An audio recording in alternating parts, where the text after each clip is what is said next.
নমস্কাৰ। নমস্কাৰ। আপোনাৰ শুভ নামটো? মনসা বসুমতাৰী। আপুনি ক'ৰ পৰা আহিছে? মই অসম ৰাজ্যৰ শোণিতপুৰ ডিষ্ট্ৰিক্টৰ পৰা আহিছোঁ। আপুনি সন্ত ৰামপাল গুৰুমাজৰ পৰা নাম দীক্ষা কেতিয়া লৈছিল? 26 তাৰিখ 8 মাহ 2018 চনত। তেখেতৰ পৰা নাম দীক্ষা লোৱাৰ আগতে আপুনি অন্য কিবা ভক্তি সাধনা কৰিছিলনে? হয়, আমাৰ সমাজৰ প্ৰচলিত দেৱী দেৱতা ব্ৰহ্মা বিষ্ণু মহেশ্বৰ আৰু মনসা দেৱীৰ পূজা কৰিছিলোঁ। আপুনি সেই সাধনাবোৰ কেনেধৰণে কৰিছিল?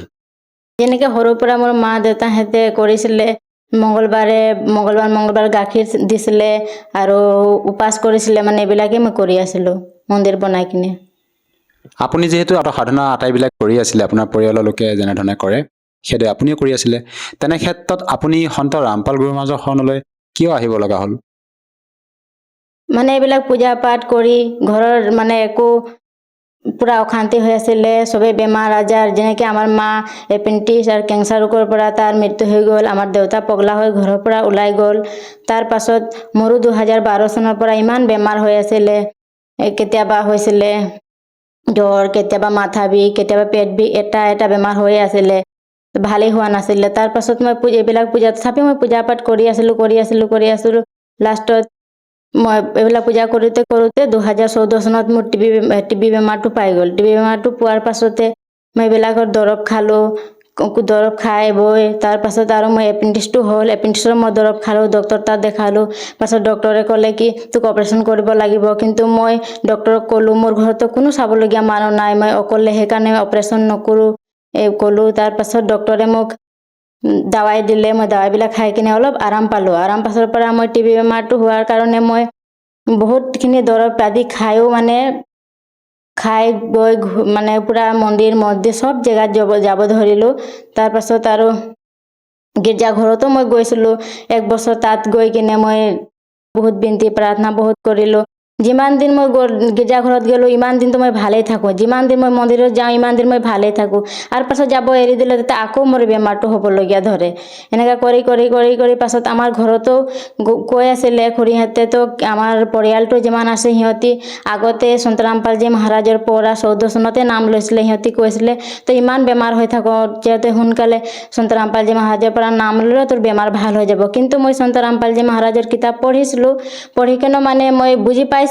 তথাপি মই ভাবিছিলোঁ তাতে ইমান নিয়ম আছে, এই নিয়মবিলাক মই পালন কৰিব নোৱাৰোঁ, সিটো সঁচাই ভগৱান, কিন্তু মই দীক্ষাটো নলওঁ, এনেকৈ কৈছিলোঁ মই।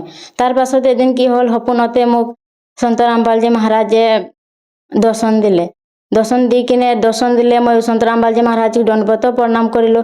তাৰ পাছত মোৰ মনত ভাবিলোঁ যে সঁচা ভগৱান হয়তো সন্ত ৰামপালজী মহাৰাজ হয়, কিন্তু মই এতিয়া কেনেকৈ তাৰ পৰা নাম চালাম, কেনেকৈ ভক্তি কৰিম? এতিয়া যদি সিহঁতৰতো একো মানে আমাৰ সমাজৰ যোনটো আছে সকামবিলাক কৰিব লাগে, সকাম কৰিব নালাগে। তাৰপিছত মই ভাবিলোঁ এইবিলাক যদি সকামবিলাক যদি কৰিব নালাগে তেতিয়া আমাৰ ঘৰত কোনে আহিব, কোনো আমাৰ ঘৰত নাহিব, তেতিয়া মই অকলে কি কৰিম? এইটো ভাবি কিনে মই নল'লোঁ। নোলোৱাৰ পাছত আৰু মই এইবিলাক নোলোৱাৰ পাছত আকৌ মই পূজা পাঠ চব কৰিব ধৰিলোঁ।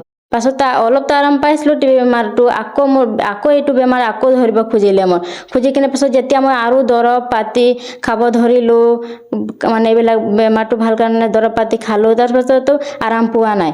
আৰাম পাছত মন্দিৰত গৈছোঁ, চব জেগাতে যিবা মানে ঝাৰা ফুকা যিমান কৰিব লাগে এইবিলাক চব কৰিছোঁ, হোৱা নাই।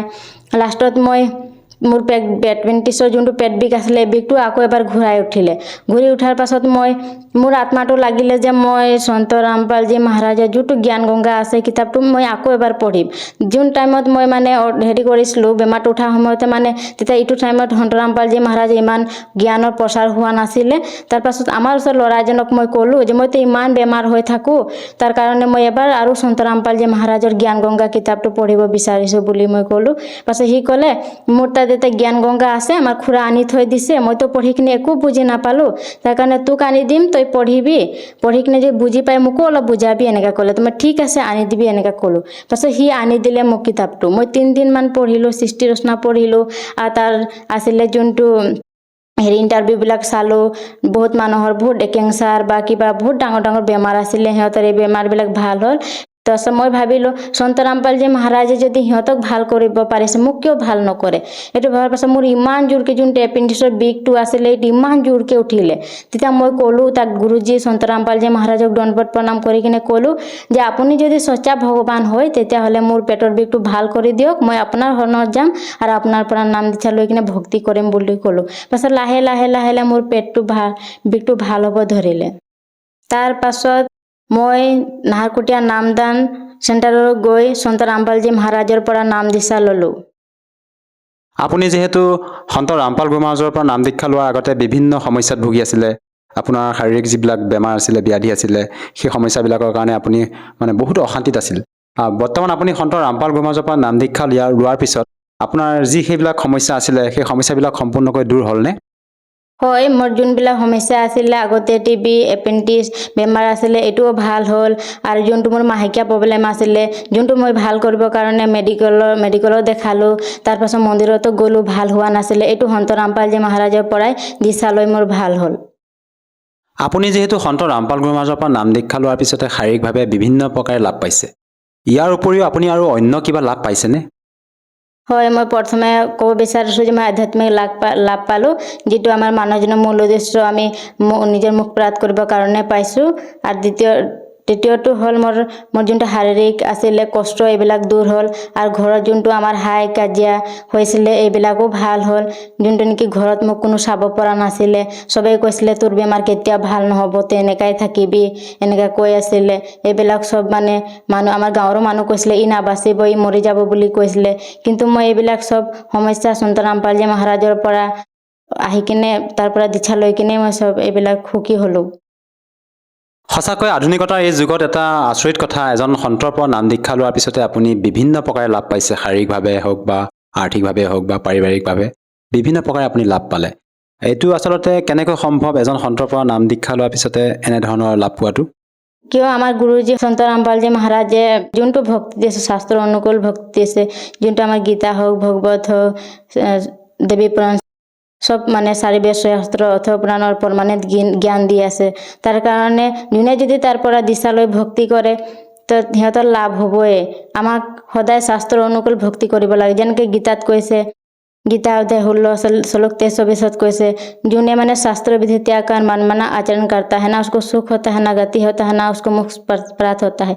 उसके लिए अर्जुन कर्तव्य और अकर्तव्य के व्यवस्था में शास्त्र ही प्रमाण है। आमी सदाय शास्त्र अनुकूल भक्ति करिब लागे। शास्त्र विरुद्ध भक्ति करले केতিয়া মানুহ সুখ শান্তি আর মোক্ষৰ প্ৰাপ্ত নহয়। সেই কাৰণে শাস্ত্ৰ অনুকূল ভক্তি কৰিলে আমাৰ শাৰীৰিক লাভ মানসিক লাভ সব ঠিক হ'ব।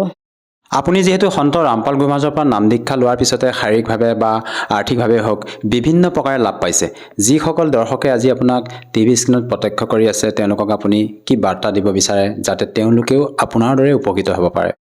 বাৰ্তানো মই কি দিম, বাৰ্তাটো সন্ত ৰামপালজী মহাৰাজে দিয়ে।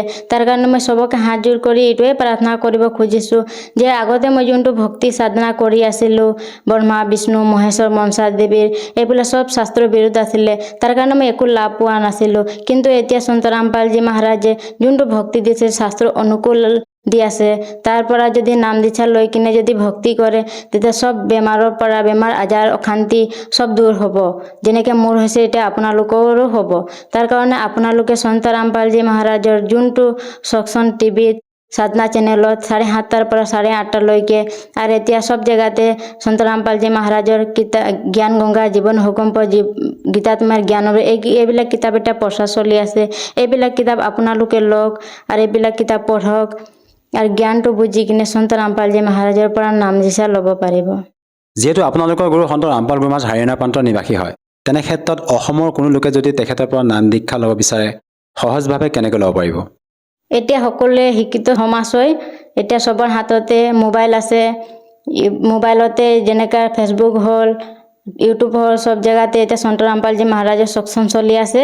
তাতে তলতে তাতে যদি সন্ত ৰামপালজী মহাৰাজৰ সৎসং বুলি সাৰ্চ কৰে তাৰ সৎসং চাই কিনে জ্ঞানটো বুজি কিনে তাৰ তলত নাম্বাৰ দিয়া থাকে। এই নাম্বাৰত কণ্টেক্ট কৰি সন্ত ৰামপালজী মহাৰাজৰ পৰা নিঃশুল্কভাৱে নাম দীক্ষা ল'ব পাৰিব।